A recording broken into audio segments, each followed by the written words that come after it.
What's up, everybody? Welcome back to another video. Hopefully you guys are having an amazing day. I just caught one of the monkey tails outside eating her food. She's getting some watermelon just for our little morning breakfast. But that's not what this video is about. This video is about what not everyone, but a good majority of you guys have been commenting and messaging me on Instagram and whatnot, asking for a Savannah Monitor update video. So that is what I'm going to film today. That enclosure though, I'm going to the fair on Sunday and I get paid this Friday. So after the fair, I might have some extra time and I'll probably go grab wood for it and grab a truck so I can get the extra framing, or like how I have all of the extra wood and stuff, get that all kind of framed and whatnot. And then I just have to order the screen, which will probably be the following paycheck, so that we can get the monitors out once it hits 80, 90 degrees. The monitors can get there.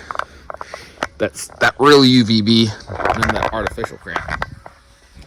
But yeah, we're gonna go inside. I gotta clean some water bowls and we'll talk about their upgraded diet that I've been kind of like.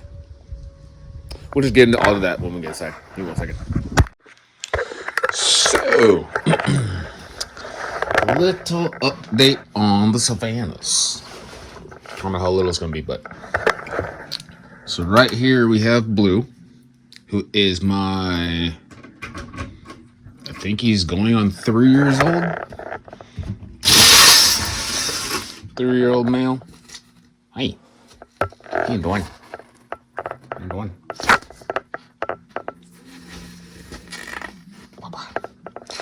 But so Blue eats a variety. Let me see.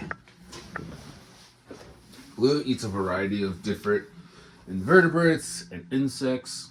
So when he was younger, he was eating crickets and dubia roaches, waxworms, soldier fly larvae.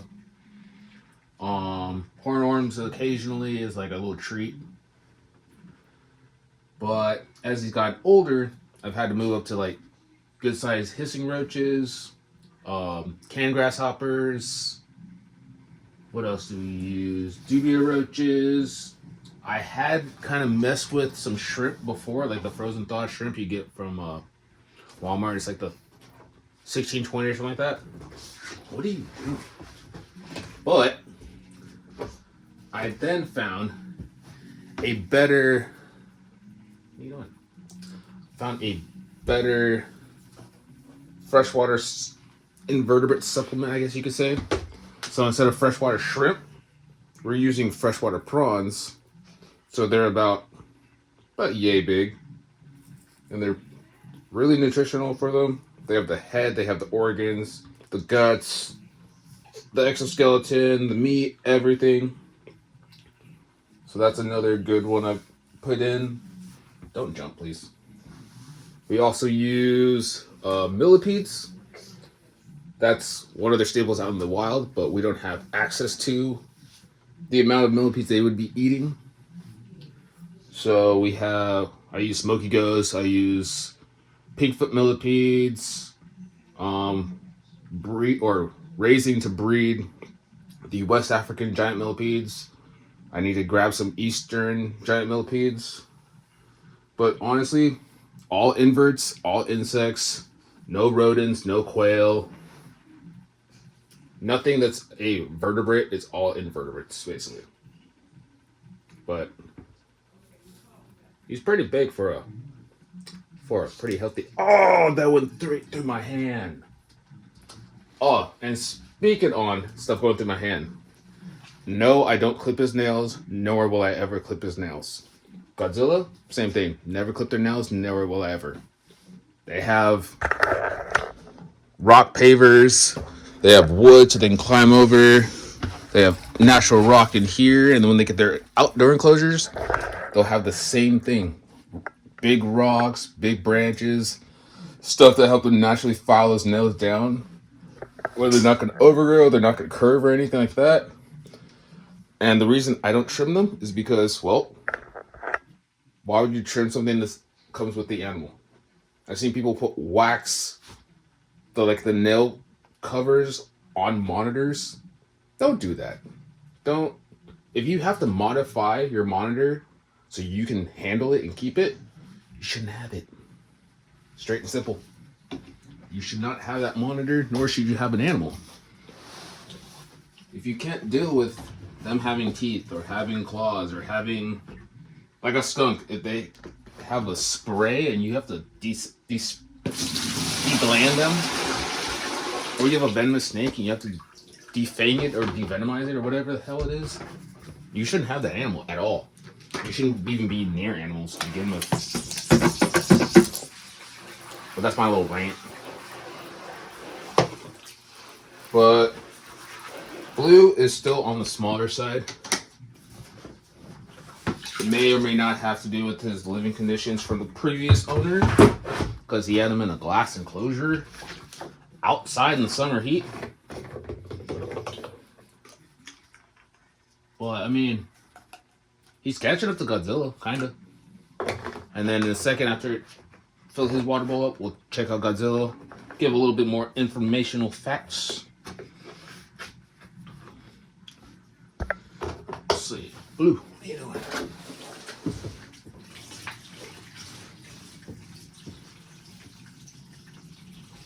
And also, when they do go outside, these water bowls that they have right here are just for indoor. The water bowls they're getting outside are probably going to be 55 to 60 gallons. And I'm either going to put a drain at the bottom or figure out a way to flip it. So like every morning, flip it, drain it, whatever, fill it back up. Uh-oh. I think my thing's leaking. Uh-oh. Basically, I want to give them a big size water area. Just because, I mean, they're in West Africa. There are lakes out there. There's ponds out there. In the wet season, they fill up. In the dry season, obviously, they turn into a drought area. So,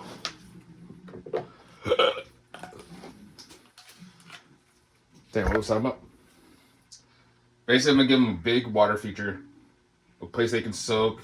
Blue likes to swim, so I want him to be able to explore, get all that enrichment. We got big old branches outside for them. We got big old, well, I don't have big rocks yet, but I know where we're going to get the big rocks. Take your food bowl out. They got fed yesterday. So, what are you doing? What? Come on. No, we're not doing no nibbles. And that's another thing with Blue.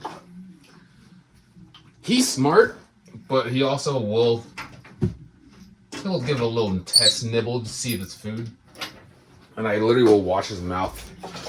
Sit here and he'll just go, ah. And I'm like, nope, we're not doing that. He's like, okay. But he doesn't have that response where you move away and he's like, I gotta get it. You move away, he's like, oh, that's not food. Okay, got it. So that's the cool part about Blue. Godzilla, on the other hand, she's a whole nother story.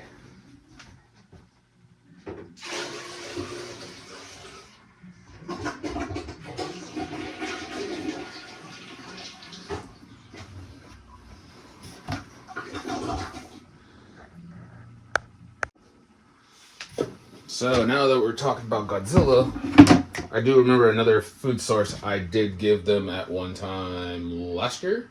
I gave them live crawfish. Whoa, cut them off. My fingers. Crazy. Yeah, I would I would go buy live crawfish and feed that to them.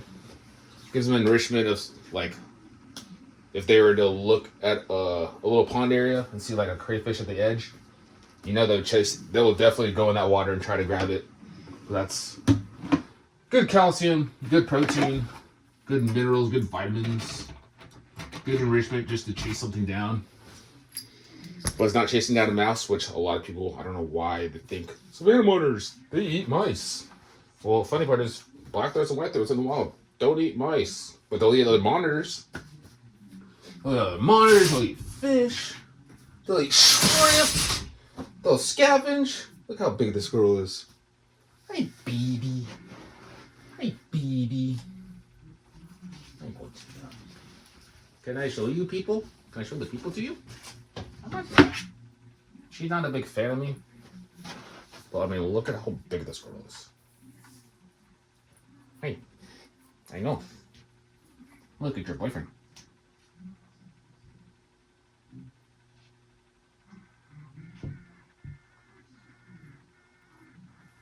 Look how big she is.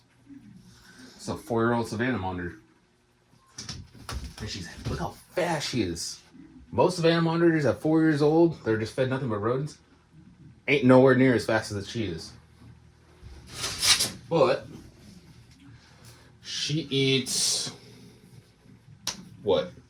Twice as much as Blue because of her size. And then she still have that lateral line that you want to see on a monitor that's digesting food correctly. Not obese, not overweight. Whoops, I dropped water. Yeah.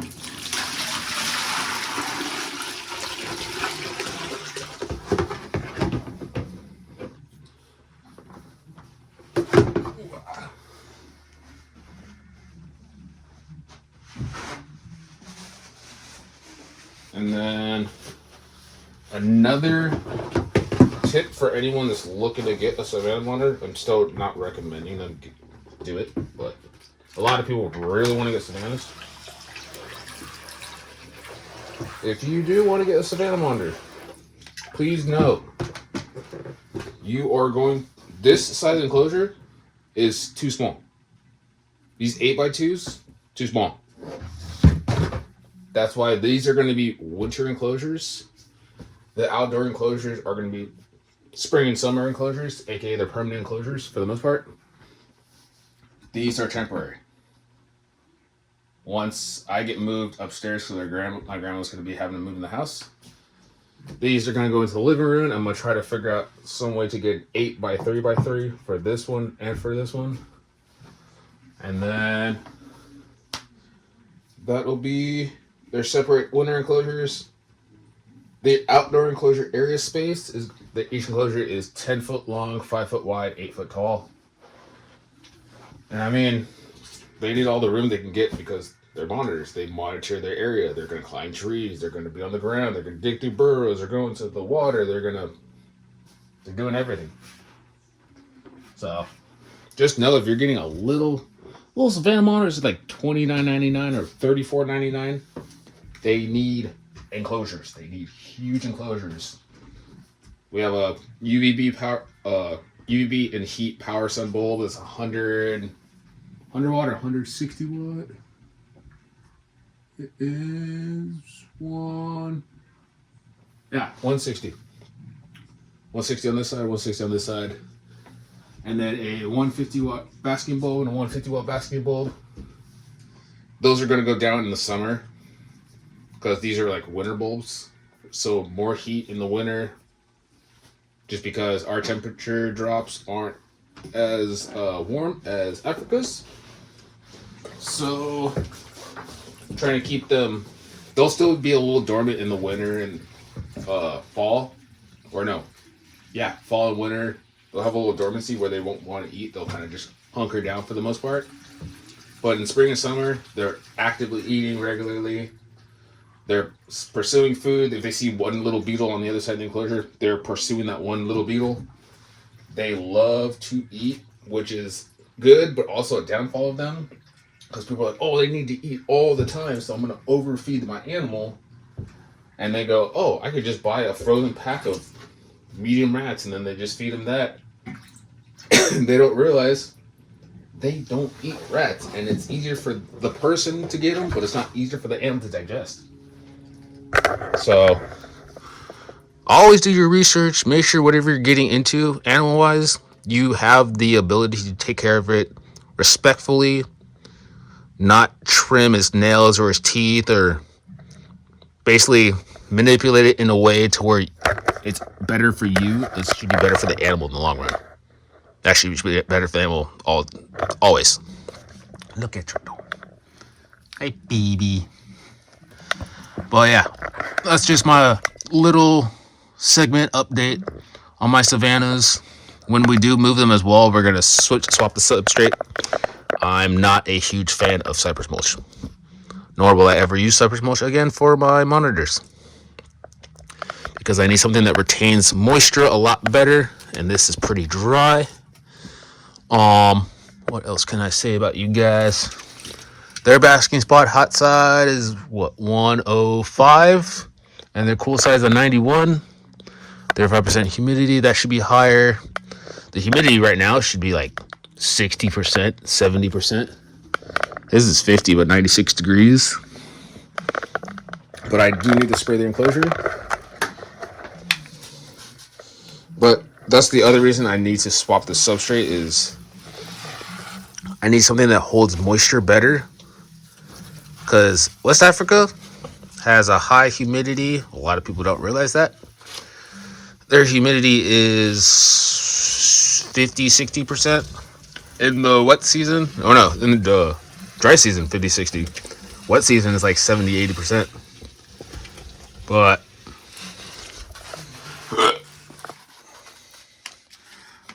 basically, quick, easy summary. Small Savannah monitor.